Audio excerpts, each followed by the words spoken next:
Hi there, my name is Gillian, Product Manager at Lansweeper, and today I'll be talking about our latest addition to Lansweeper for the first step into AI governance, because you need to know what's out there on your network, not only for the assets which are there, but also for the AI usage. And that's why we added AI usage tracking to Lansweeper. Thanks to the IT agent and also Network Discovery's IT sensor, you'll be able to pick up the AI usage on both Windows, Linux and macOS devices. So we added AI usage tracking so that you get a full visibility on which workstations and or servers have been connecting to which kind of AI apps, but also if they're running like local AI applications or even like specific local LLMs.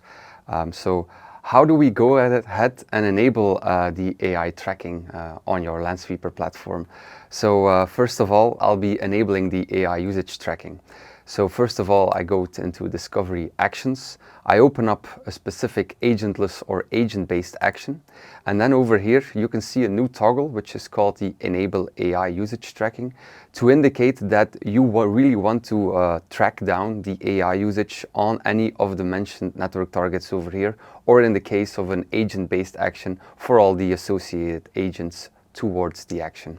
So once we enabled it and we actually saved the action itself, then we can go ahead into our dashboards, and over here we can open up the AI Asset Management dashboard. This is a dashboard where you will see all of the gathered results, and as you can see here on the top left, there's a drop-down list where you can already easily see which are the different AI usages that we have detected across the mentioned assets. And then you also have a few widgets that indicate to you like some totals, some counts that might be interesting to you to get to know where the AI activity was seen on how many assets, but also how many of them actually have AI software installed. Think of the likes of Claude or ChatGPT desktop app, and also how many of those AI usages were actually unique. The next widget over here indicates to you how much of them have been detected in the last 30 days, giving you a clear idea on which one is the winner, so to speak, in the usage within your company. And we also have specified the category for this AI usage. So it can be derived from the network AI traffic, but it can also be coming from your browser history, for instance. A next widget also indicates the AI activity itself, so also in the last 30 days, so that you can clearly get to see like which are the AI apps that have been consulted. And as a last one, we also count down the AI usage over here in this last chart. When you take a look here at these tables, you also have the ability to indicate for your own company which one of these AI usages are considered to be unapproved, approved, having low risk or high risk. We started off this dashboard with a very easy to use example so that you can optimize the filter for your own personal company so that it applies to your policy that you use.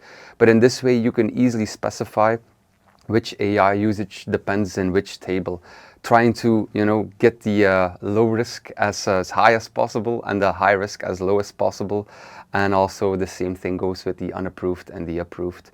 All in all, this dashboard gives you a full visibility of the entire AI usage across your network estate, but specifically right now for the IT agent and the IT sensor, so focused on Windows, macOS and Linux. And afterwards, in this year, we'll also be adding our traffic sensor, which will also be focused on the AI usage itself, but then based from network communications. So in this way, we will complete this entire picture, even for mobile devices as well on your network.